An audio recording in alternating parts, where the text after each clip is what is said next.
This is Marie, Whirledpeas Knits, episode 26. Thanks for joining me. So this podcast is a knitting, crochet, sewing, kind of crafty podcast. I just kind of throw stuff in here when I have it. And it also has a tea corner, and I'm going to do a little garden update at the end. So I'm just going to go ahead and start off with my works in progress. And if you see me looking down, I'm just looking at my notes to make sure I didn't forget anything.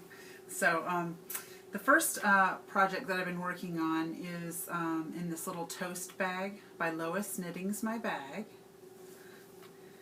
And it's a new project. I hadn't started it the last time I did a podcast.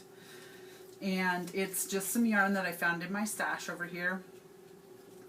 It's Deborah Norville Serenity Garden Yarn, and it's just from a big box store, and the color number is, or it does have a color number, 800-04, and then it's called Gems. That's the colorway. And so I finished the first sock except for the afterthought heel. I haven't put that in yet. And it's kind of a bulkier yarn. I'll just hold it kind of closer. And it has speckles going throughout it. So it's a self-striping. It's a little bit bigger in diameter. It's almost a sport weight, I would say, but it's still, I think, called a sock weight. But you know how some of those yarns are larger in diameter. And then I've got my second sock done. I spent a lot of time working on these, so except for I'm on the heel right now. So this is what I do. I take this waste yarn out and I stick the needles in there. So the purple is where I started the heel. So if you can kind of see, I've got 4 needles that I put in there. And when I picked up all those stitches, there was like a gap on each side, and I added 4 stitches. I picked up 4 additional stitches on each side, which I stuck 2 on this needle, 2 on this needle, 2 on this needle, and 2 on this needle. So I kind of stuck 2 on the end of each of the needles so that it would be evenly distributed for when I did my decreases and made the heel. So, and then I do several plain rows just to make the heel deeper. So I'm basically on the part where I'm making the plain rows of knit stitch. So I've made like 2 rows. I don't know if you can see that so far. So I'm going to make maybe 2 or so more. However, you know, I just kind of guess. And then I start the decreases like the toe. And that's how I make my heel. So I've got this set, and really they're really close to being done, but I thought, well, I'll just do the podcast so you can kind of see where I'm at with them. It's kind of nice to see, you know, the whole process. So, okay, so I have that, and those actually come in 65-gram balls. So I had 2 65-gram balls, and I have just like a little bit left of each one. This is the one I'm making the heels with. So it's not that much left. I mean, a lot of times the sock yarn comes in 50-gram balls, so 65 gives you a little extra to work with. So, okay, and then the next thing that I have that I've been working on is in this little bag. Okay, so I made some bags, and I'll show you the bags in the sewing segment. But this is a little, like a camping kind of a bag, you know. And then I, you know, used the red on the bottom, and then I used, like a striping fabric on the inside, like a ticking or something. I think that's what it's called, like a shirt material. Okay, and I'll show you more about those, and I'll talk more about those bags when I get to the sewing part. So in this bag I have Nicole C. Mendez yarn, and it's number 87. So this is her line of yarn, and it's a indie dyer, and that's what it looks like. So, and I've been working on this just a little bit. Mostly all of my stuff is finished objects, so I don't have too much works in progress to show you that I was working on, because I spent a lot of time on that last set, you know. Okay, so, and then this is just my standard vanilla sock that I do, and it's with the size 2 2.75 needle, Knitter's Pride Carbons, and that's what it looks like so far. And there's where the waist yarn is, and where I'll put the afterthought heel later on. Okay, and so that's all the works in progress that I have, that I've been working on. The next thing I was going to talk about is sewing. So, okay, so I loved this pattern, this skirt number 1 pattern by 100 Acts of Sewing. And I made one. It was like a polka dot pink and had white polka dots on it. I made it last time I did a episode, and I wore it. I even actually wore it to a job interview. It had polka dots on it, but you know, that's kind of how I am. So, and I got that job, which is funny. So anyway, I'm going to be starting on that this coming week after jury duty. So wish me luck with that. So anyway, I want to show you the skirts that I made. Let's see if I don't drop them. Okay, so the skirts that I made with this skirt number 1 pattern. Set this down. I made, this is the first one. I've worn a couple of them, like on our trip. We went to Estes for the weekend, one weekend. So this one with the little girls on it, it's so cute. So I made that. Let me see. And the next one that I made had these little owls on it with flowers, pink flowers, like a girly owl. Okay, and then the next one, this one is just a little flowery one. Just kind of a, you know, not crazy fabric one. And then I made this one, which I've worn like, maybe like 3 or 4 times so far. This one, which is like Little Red Riding Hood. It's so cute. And so the first 3, what I was going to say about the first 3 fabrics is, let me just pick them up again. These 3 came from Joann's.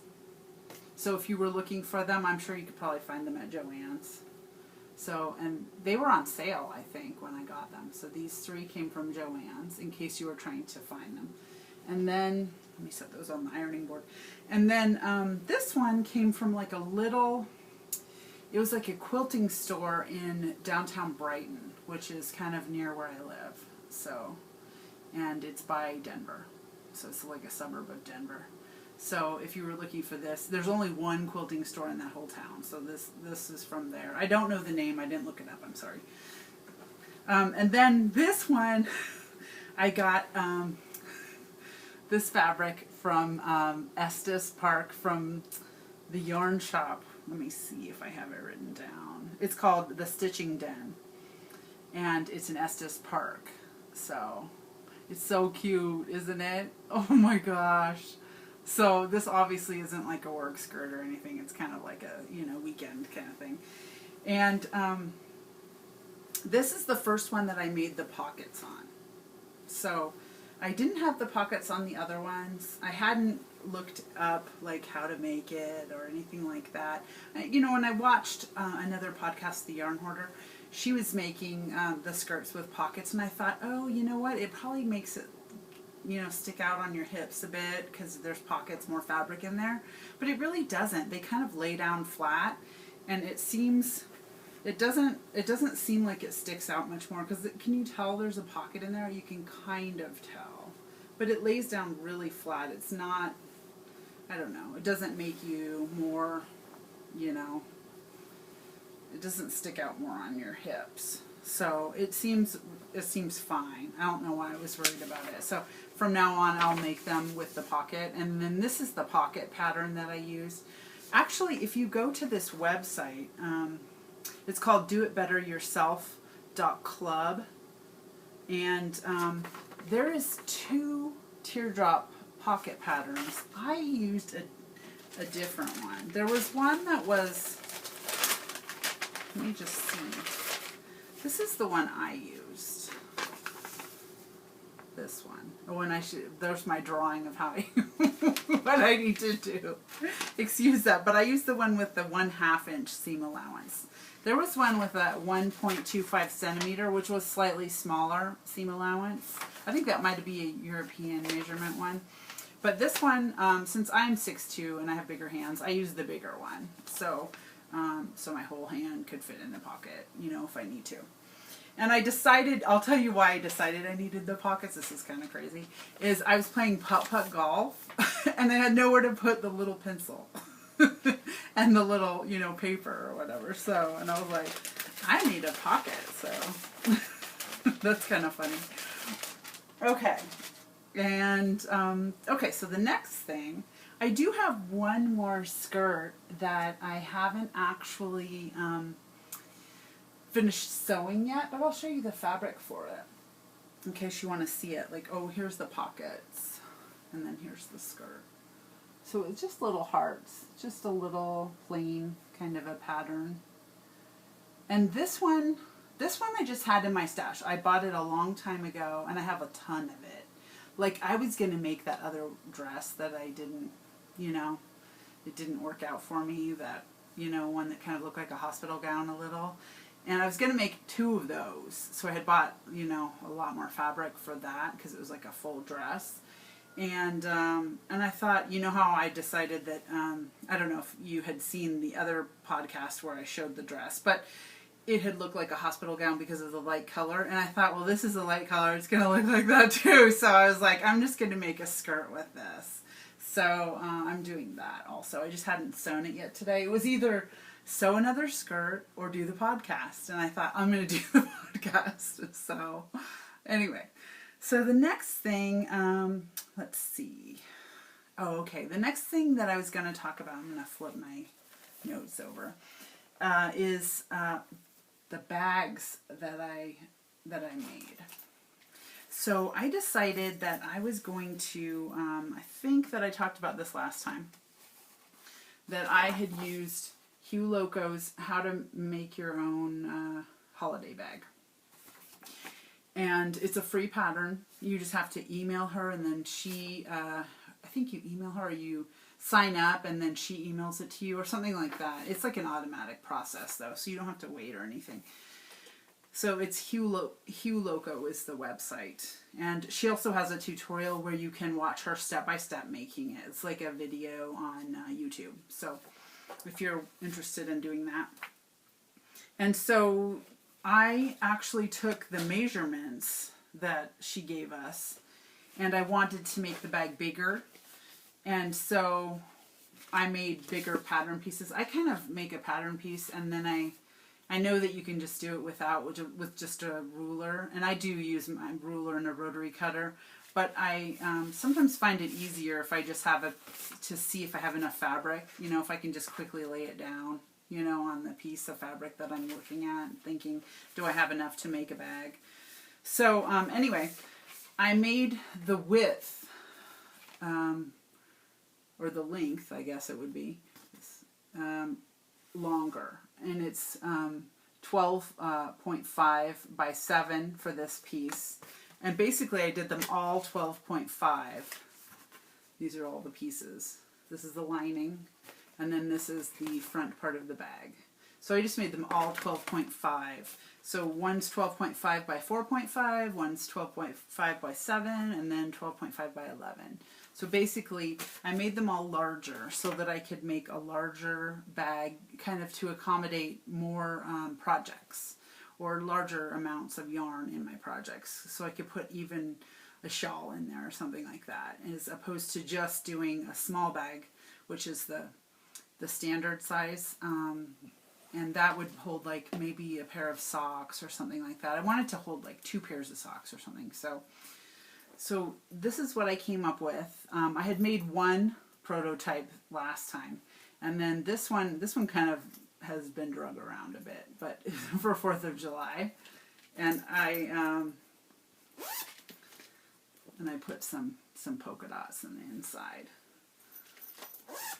So that's what the bag looks like, just larger. And it was kind of more standard size that I would buy, you know, from people that make bags. So I was just going to show you the bags that I made real quick. This little owl, isn't it cute? Now, I don't know what I'm going to do with them yet. I don't really, you know. My mom said I should give them as gifts or something like that. And that's probably what I'll end up doing. And then I made the ski one. Super cute. This one had a bigger scene on it, so I didn't make, you know, a split, you know, 2 different fabrics, because I wanted to be able to see all of the ski fabrics. And then this one is a little girl. Isn't it cute? Oh my gosh, with the polka dots on the bottom. And they all have different fabrics on the inside. I won't bore you with showing you, but I'll just quickly show you. This is the vegetable one. Fruits and vegetables. I thought this was so cute. And then, oh, I have to have a Hello Kitty one. What? Definitely. And then, oh yeah, this one I got, this is some old fabric. Some old-timey kind of fabric with letters, and I saw someone else was making these with this fabric. I don't know where it was, on Instagram, I think. Okay, and then this one will match my polka dot skirt if I want to be crazy pants. I could wear my polka dot skirt and have a bag that matches. Oh, and this one I have like a dress. Oh, and I put this little that little guy on there. I just found it in my sewing bag. But this one I had a dress, and the dress, like the bottom hem of it kind of ripped, and I cut it and made it a shorty dress. And this is the bottom part that wasn't ripped. So I just reused the fabric.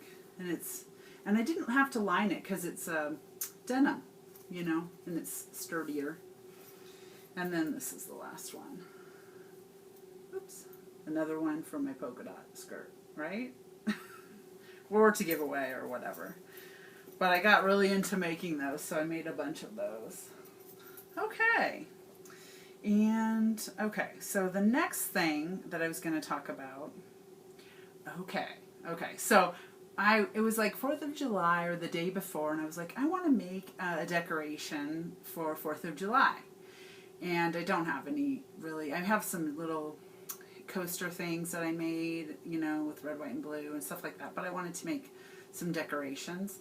And so I was looking on Pinterest, and I found this garland. And I showed it on Instagram, so if you saw it on there, I'm sorry to repeat myself.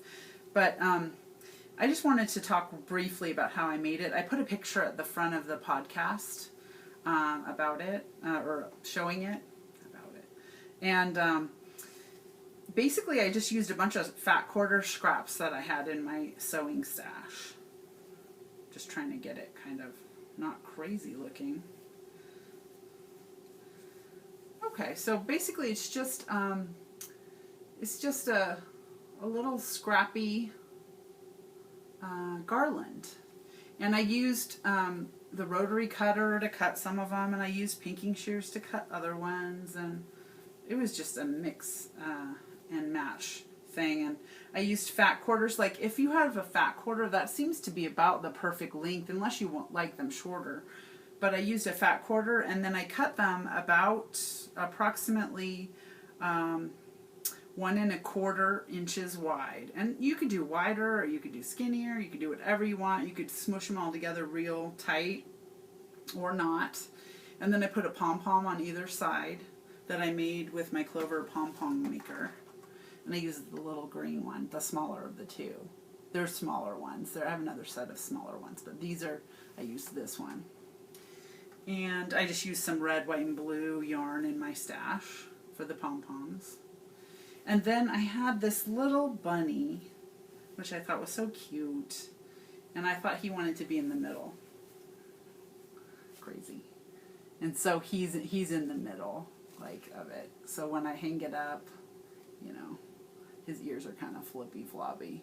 But I made him, like, quite a few years back. He was, like, I think he was, like, living up here on my... Oops, on my pin thing. So, there he is. Alrighty, so that is that. And then I just tied him on. So, I don't know, you know. I just kind of looped him over. Let me see if I can show you. I'll just pull one off real quick.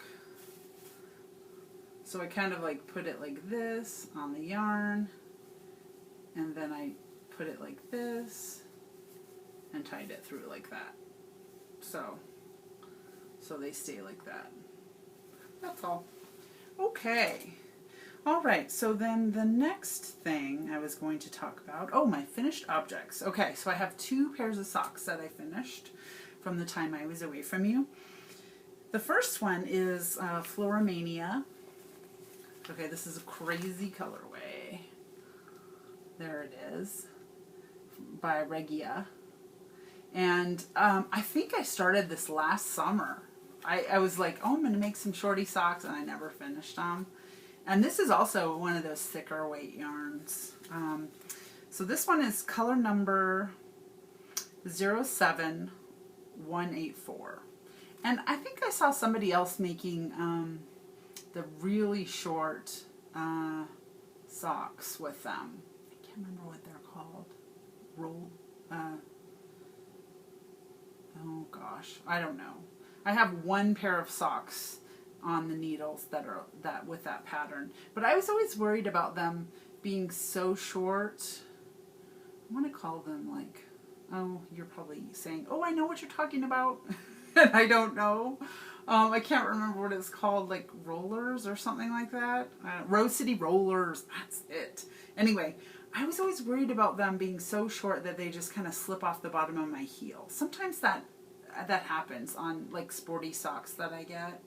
And so I don't know. I haven't finished my pair that I started just because I was worried that they wouldn't stay on my foot, right? You know, because they're so short and they don't have a big ribbing section. So anyway, enough about that. That was really random. Anyway, so I saw someone making a pair of those with this yarn, and I thought I want to make myself a pair. So this is what I came up with instead. Just a little bit shorter sock, like that.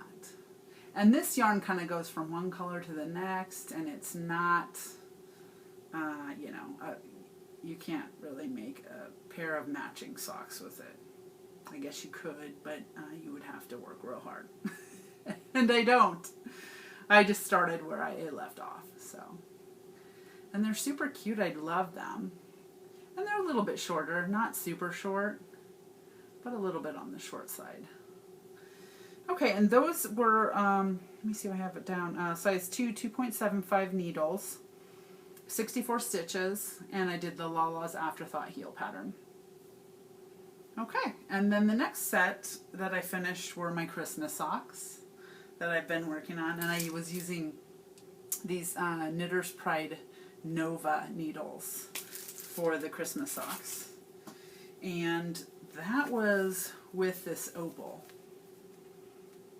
And I had gotten this opal with my mother in Canada when we went on that trip last summer, and the color is a 9040. And I thought I would make them at Christmas. I started them and I had never finished them, and then I thought I'm going to finish those Christmas socks. And these kind of match pretty well, actually, compared to some of the other ones, like that last pair. So, and these are super cute. I don't think the heels match, that's all. But the stripes, You know, sometimes I worry about it, sometimes I don't. Mostly I don't.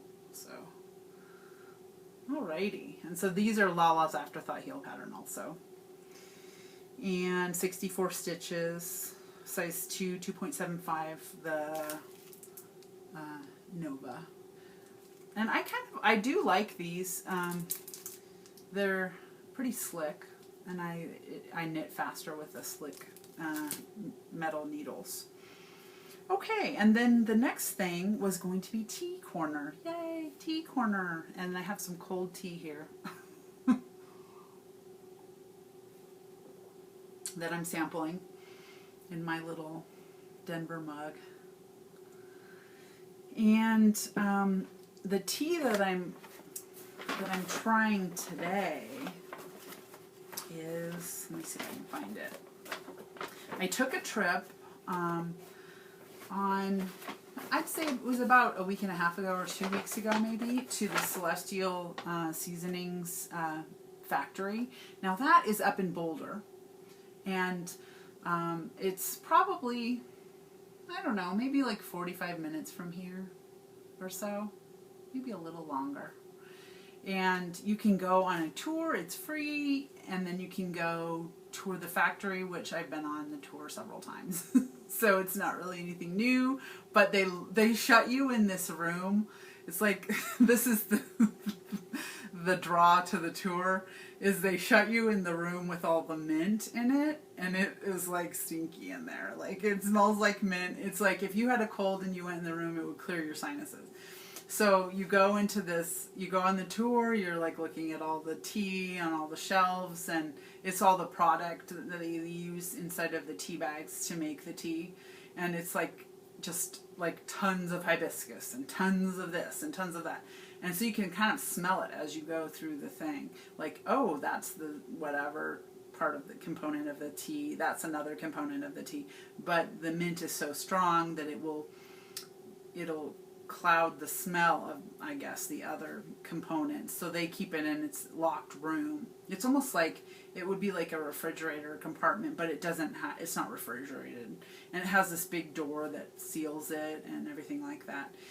And so they have you go in there, they shut the door, and then they talk about it or whatever. So anyway. And then some people are like, oh my gosh, let me out, like freaky, but it's not that bad. I mean, it smells like mint, but you know, come on people, you're not going to pass out, you know. So anyway, I guess if you were super sensitive to smell, yeah, I could see it maybe, but I don't know. I just didn't ever think it was that big of a deal. So anyway, so today I'm trying, I was going to show you 4 teas that I got there. Afterwards, you can go and purchase any tea that they make. They have them all there. So even ones like in the winter, specialty ones, any kind of tea that they have like huge walls of tea inside of the gift shop thing. And you can also sample any of the teas in this little room before you go on the tour. So they have like a lot of them all out there hot that they're trying to like kind of push or whatever, you know, like for the season. And then they have every tea listed on this board, and you can say, and it's all free, you can say, hey, I want to try this or that or whatever, and they'll pull out some gingerbread if that's what you want or whatever, and they'll make you a cup of hot tea or cold tea or whatever it is with whatever you're looking for to sample. And so anyway, I sampled whatever teas I saw out that looked like I wanted to try them, that I hadn't tried. And I also had them make me some of the winter ones that I hadn't tasted. I didn't see them in the stores, so this last winter, and maybe my store didn't have them or something like that. But so anyway, so I sampled some of those and I bought those so you can see them. Today I'm having Almond Sunset, and it's super yummy, and it tastes yummy like almonds, almost like I imagine. I don't eat almond pastries anymore or anything, but if I had an almond pastry or something, it kind of tastes like that, like you know, like that flavoring in the center, the almond paste kind of thing. It kind of tastes like that. And it doesn't have any, I didn't put any sugar in it or anything, or any kind of agave. And it's caffeine free. Let me see if it says about it.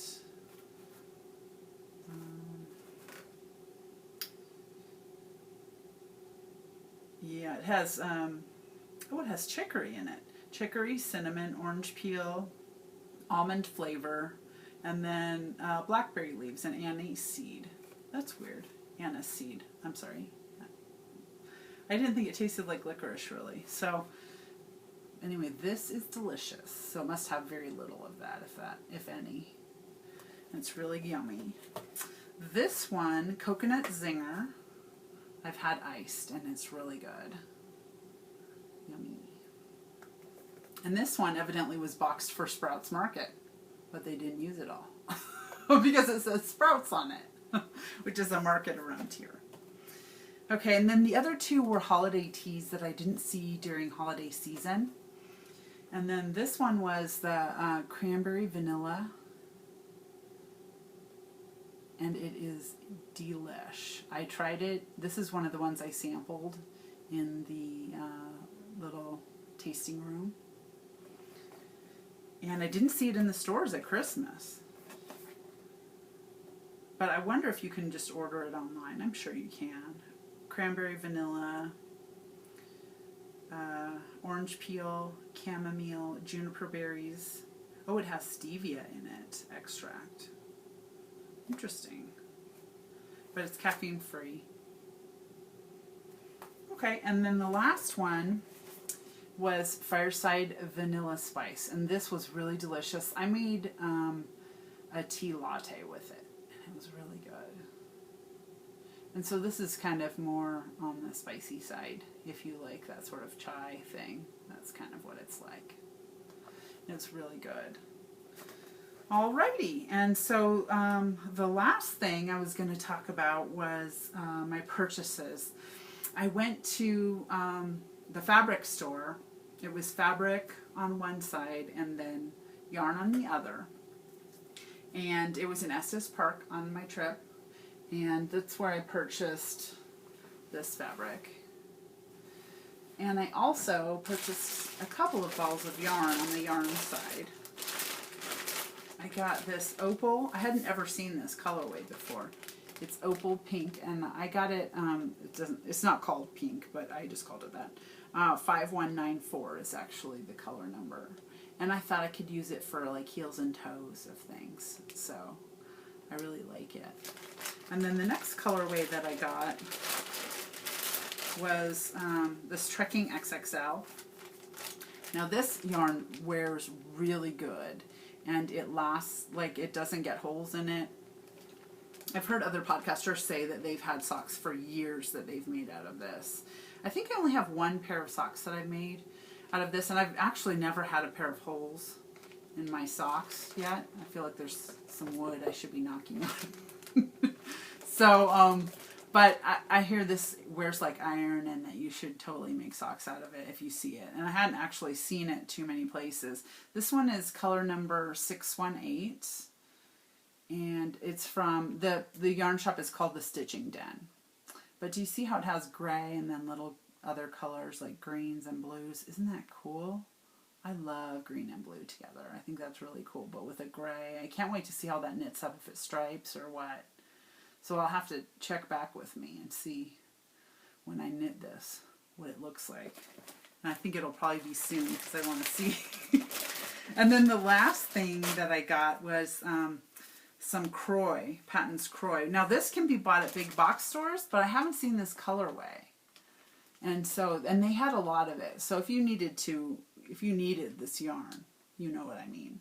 If you needed it, and you could probably contact the Stitching Den in Estes Park, and they would probably sell it to you and ship it to you. So, but this is Patton's Croy. And this one is called Sweet Stripes.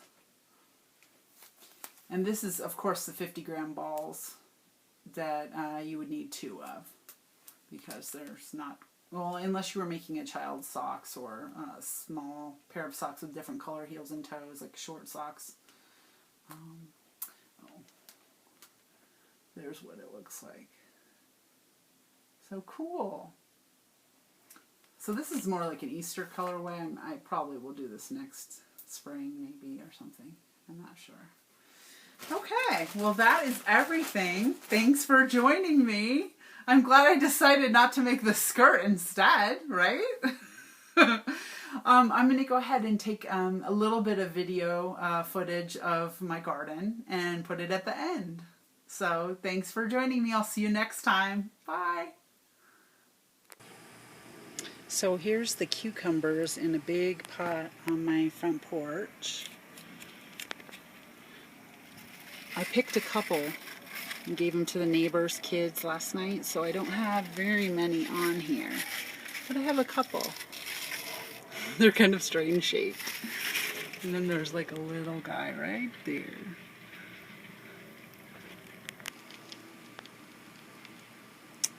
And here's some herbs. I have some basil and some cilantro in pots.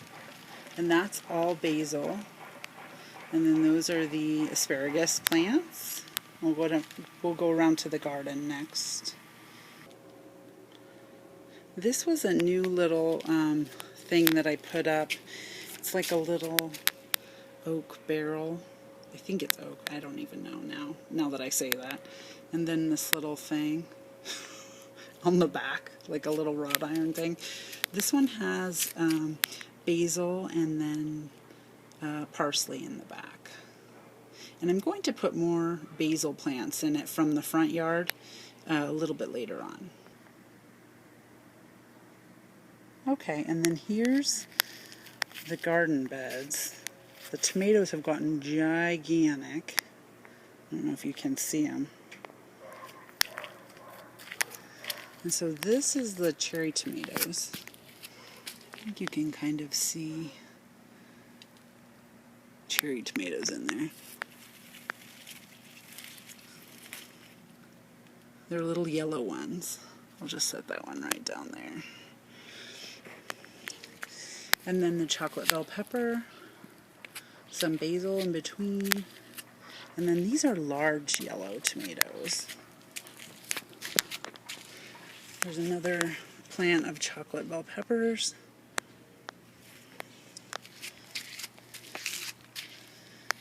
And these are banana peppers. This is going to be, oh look, there is a jalapeno on there. And there's big yellow tomatoes in there. I think you can see in there. Not sure. Yeah, you can kind of see in there. So this has gotten huge. Cucumbers in the front, and they're supposed to be on those little trellises. And these are 8-ball squash. You can kind of see them in there. Oh my gosh, I have a ginormous one in there. I have to pick that tonight.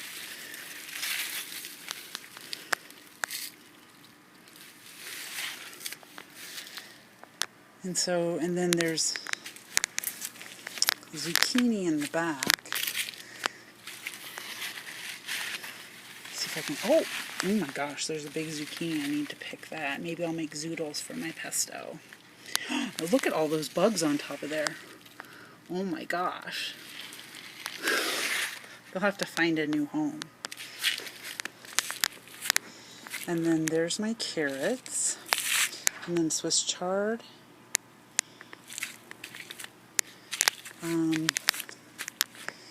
Radishes.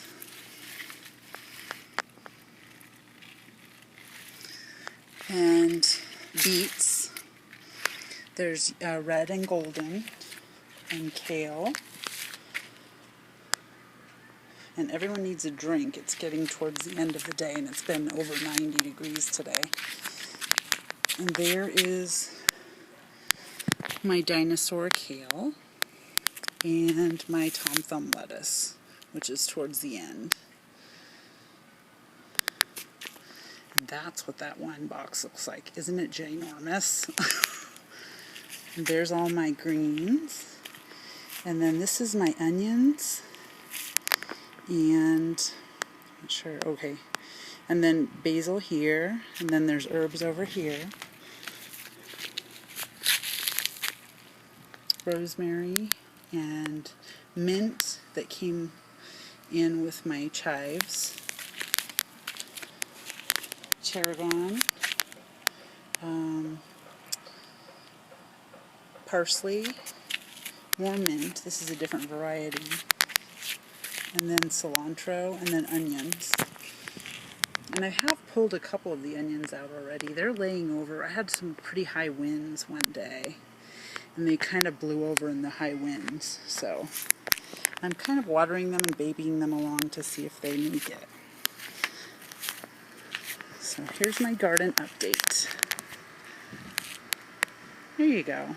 Thanks for joining me.